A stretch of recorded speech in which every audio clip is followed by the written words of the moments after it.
मतलब ये 3 महीने ब्याज कितनी देवे गवर्नमेंट ने? ब्याज तो लिखा रही है नहीं, तो माने ब्याज हमें तो पैसा थोड़ी देवे, तो ब्याज रुपये हूँ माने पेमेंट हो जावे। बताओ सही है कि नहीं है? 3 करोड़ ठेको ली, 3 करोड़ परेशानी घर में जमे आने। नाराजगी ऐसे हमेशा हड़ताल होती है, ये तीसरी बार हड़ताल है इस महीने की। तो हमें ऐसा बोला जाता है कि अभी हड़ताल समाप्त की जाती है, अगले 1 तारीख से 7 तारीख तक पेमेंट आ जाएगा और फिर अपन एक बात है कि अपना पेमेंट आ जाएगा, फिर हड़ताल नहीं करनी है। फिर वही कंडीशन हो जाती है। आज लगभग 3 महीने हो गए हैं, हमारे ना तो पेमेंट का पता है, ना पीएफ का पता है, ना एरियर का पता है, ना बड़े हुए पैसे मिलते हैं। 6,000 में हम यहाँ गधों की तरह काम करते हैं। खटक और मेरा नाम है आदित्य। इस वक्त मैं खड़ा हूँ मथुरा दास माथुर अस्पताल, जहाँ पर लगभग 3 दिनों से आके जो ठेका कर्मी है वो हड़ताल पर है। आइए जानते हैं कि उनकी क्या मांगे हैं, कौन सी मांगों को लेकर वो हड़ताल पर है और उनकी यहाँ के सुप्रीडेंट साहब जो है उनसे जो बात हुई है, किन किन मांगों पर सहमति बनी है। सर आप मुझे बताएं पहले कौन सी मांगे थी जिनको लेकर आप सारे ठेका कर्मी जो है धरने पर बैठे थे? हमारी मुख्य 4 मांगे हैं जो आपके साथ मैं बताना चाहूँगा। सबसे पहले है बकाया वेतन के रिगार्डिंग, जो मैं आपके सामने बता रहा हूँ। दूसरी मांग है नियमित भुगतान, जो राजस्थान गाइडलाइंस के अकॉर्डिंग 7 से 10 तारीख तक प्रावधान है। 7 से 10 तारीख किसी भी वेतन भुगतान हो जाना चाहिए। और तीसरा पॉइंट है हमारा पीएफ और ईएसआई नियमित कटौती हो, जिन लोगों की नहीं हो रही है तो उनका नियमित कटौती हो। और चौथा पॉइंट है हमारा श्रम गाइडलाइंस के अकॉर्डिंग नोटिफिकेशन आया था 1 तारीख से लेकर 23 तारीख तक हमारा जो वेतन कटौती हुआ था उसका एरिया बाकी है। तो ये 4 मांगे हम लेके सुप्रीडेंट साहब के सामने गए थे। सुप्रीडेंट साहब ने हमें आश्वासन दिया कि आपकी जो मांगे हैं, हमने लेटर प्राप्त हुआ हमारे को, वो पहले जो हमने लेटर पेश किया था सर हम इसके रिगार्डिंग प्राप्त करना चाहते, तो उन्होंने बोला ठीक है करो हड़ताल, पर कैजुअलिटी छोड़ देना और मरीजों के हित में हमें यही सब। वैसे हमारा एक मंशा है मरीजों के हित में रह के काम करेंगे और सभी समझते हैं जो पढ़े लिखे हैं, तो हमने किसी का वो नहीं मरीजों के हित में काम नहीं किया। मरीजों के हित में वैसे भी एक एजुकेटेड और प्रोफेशनल कैडर से है मेडिकल फील्ड में, तो ये चीज़ हमने वैसे ध्यान रखी है। फिर भी सुप्रीडेंट साहब के कहने के बावजूद इन चीज़ों पर फोकस भी किया। कैजुअलिटी इमरजेंसी, जिस डिपार्टमेंट इमरजेंसी है इमरजेंसी को छोड़ा होता है। फिर उसके बाद में 2 दिन के धरने के बाद में आज सुप्रीडेंट साहब के सामने हमारी वार्ता हुई, जिसमें नियोजित कर्मचारियों का वेतन संबंधित मांगे क्रमबद्ध। उन्होंने बताया कि आपकी जो लीगल मांगे थी 4 मांगे वो हमने मान ली है और उन्होंने आश्वासन दिया है कि आगे वाले 2 दिन के अंदर 1 महीने का वेतन भुगतान कर दिया जाएगा। और दूसरा और तीसरा और चौथा, अगर आपके किन स्टाफ के जो वेतन 4-4 महीने से भुगतान नहीं हुआ है वो भी शामिल है। और एक जो नियमित जो भुगतान हो रहा है नवंबर और दिसंबर का, ये 2 वेतन भुगतान है दोनों महीने के, वो भी भुगतान कर दिया जाएगा। लेकिन लंबित है पहले से, उसका भी समाधान कर दिया जाएगा। लास्ट उन्होंने 7 तारीख तक पूरा हिसाब क्लियर करने का बोला है। आश्वासन भी बाकायदा उन्होंने हमारे को ये लेटर लिख के दिया, लिखित में लेटर जारी किया है। तो आपके सामने ये लेटर भी मैं आपके मौखिक के लिए पढ़ के सुनाना चाहता हूँ। उपरोक्त विषय अंतर्गत लेख है कि आपके द्वारा दिए गए ज्ञापन में आपकी वेतन संबंधित मांगे हैं, बकाया वेतन भुगतान करना, संबंधित समयबद्ध वेतन, पीएफ ईएसआई नियमित कटौती और 1 जनवरी से लेकर 1 जनवरी 2023 से एरियर भुगतान करवाना, संबंधित मांगों को मानते हुए चिकित्सा प्रशासन सहमति जता रहा है।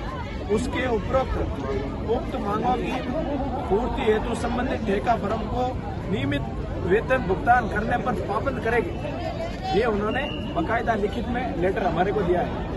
और उन्होंने ये भी बोला है अगर जैसे आप धरना स्थगित करना चाहते हो तो अच्छी बात, अगर नहीं भी करना चाहते हो तो हम आपको फोर्स नहीं कर रहेगा आज के आज आप हड़ताल खत्म करो। ये बात उन्होंने हमें आश्वासन के तौर में बाकायदा लिखित में दी है। बहुत बहुत धन्यवाद, आभार। अब ऐसा है हमारे को कोई शौक नहीं आता हड़ताल करने से, हमारे को वो भी नहीं है कि किसी मरीज को परेशान करना, लेकिन पिछले 3 महीनों से हमारा पेमेंट भुगतान नहीं हो रहा है। इसकी वजह से आज हमने मुर्दा उठाया है। पहले भी हड़ताल की लेकिन कोई जवाब नहीं मिला, आज भी वही कर रहे हैं। लेकिन कंपनी वाला बोल रहे हैं कि भाई मेरे जब तक प्रशासन मेरे को 2.5 करोड़ नहीं डाले जब तक मैं आपको पेमेंट नहीं दे सकता हूं। और यहाँ प्रशासन बोल रहे हैं हमारे पास 50 लाख में हमारी लेबर का पेमेंट नहीं हो सकता सर। इसलिए हम लोगों ने ये मुर्दा उठाया है कि भाई हमारा पेमेंट भुगतान किया जाए, तब हम जारी ये हड़ताल छोड़ देंगे यहाँ से, नहीं तो जारी रहेगी हड़ताल। तो साहब सहभागिता नहीं दिखा रहे हैं, धरने से उठ के आ गए हैं, नाराजगी दिख रही है। नाराजगी तो सर ऐसा होता है कि प्रशासन बराबर जवाब नहीं दे रहा है ना, इसलिए तो हमारे मरीज परेशान हो रहे हैं। तो हम तो वापस काम पे जाएंगे ना फिर, और यही लपड़ा होगा ना, क्योंकि हमारा पेमेंट भुगतान कर दो तो हम तो 5 मिनट बिगड़ जाएंगे यहाँ से। कोई हड़ताल की जारी नहीं रखेंगे हम लोग।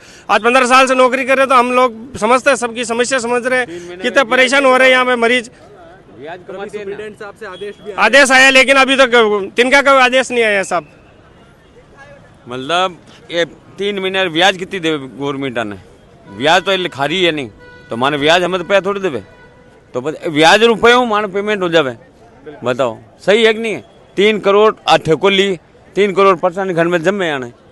कितने दिन हो गए धरने को?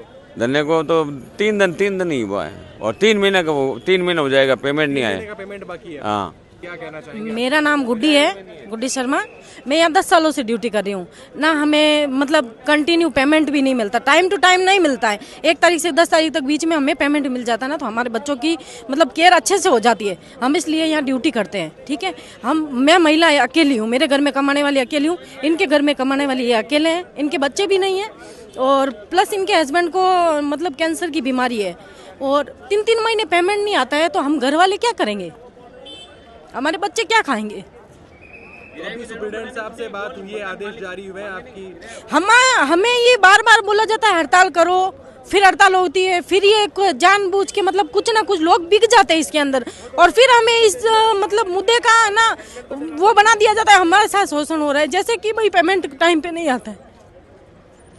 तो अब क्या आदेश हुए हैं? पेमेंट आने के आदेश हैं? ये आदेश देते हैं, हमेशा आदेश देते हैं, ना पेमेंट आता है हमारा। में भी आदेश आए हैं? हमारा कोई पेमेंट नहीं आता है, मैं ये बोल रही हूँ। जो आएगा फिर कटा के 5,700 6,000, इससे ज्यादा पेमेंट नहीं आता है। और अगर हम 30 के 30 दिन ड्यूटी करते हैं, एक दिन भी अगर छुट्टी लेना पड़ता है ना, तो हमें 4 जनों को पूछना पड़ता है कि भाई आप लोग हमें सहयोग करोगे क्या, हमारी ड्यूटी करोगे क्या, फिर हमें छुट्टी मिलती है कहीं जाके। हमें वो भी टाइम नहीं मिलता है, हमारे घर बच्चों को देने के लिए टाइम नहीं मिलता है। कंटिन्यू ड्यूटी करते हैं, टाइम टू टाइम ड्यूटी करते हैं, फिर भी हमारे वेतन का ऐसा क्यों, हमें परेशान क्यों किया जाता है? तरफ से जो प्रतिनिधि बन के गए हैं उनके साथ आपकी नाराजगी दिख रही थी अभी? नाराजगी ऐसे हमेशा हड़ताल होती है, ये 3री बार हड़ताल है इस महीने की। तो हमें ऐसा बोला जाता है कि अभी हड़ताल समाप्त की जाती है, अगले 1 तारीख से 7 तारीख तक पेमेंट आ जाएगा, और फिर अपन एक बात है कि अपना पेमेंट आ जाएगा, फिर हड़ताल नहीं करनी है। फिर वही कंडीशन हो जाती है। लगभग 3 महीने हो गए हैं हमारे, ना तो पेमेंट का पता है, ना पीएफ का पता है, ना एरियर का पता है, ना बड़े हुए पैसे मिलते हैं। 6,000 में हम यहाँ गधों की तरह काम करते हैं। कोई है नहीं, कोई $8 है नहीं। 8 साल की महिला है जो यहाँ कंटिन्यू 12-13 साल से ड्यूटी कर रही है, ना इसके पास कुछ है, ना इसके बच्चे हैं केयर करने के लिए। आप भी सैलरी नहीं आई 3 महीनों? नहीं आई खान कहीं आओ नहीं, कोई $8 है नहीं,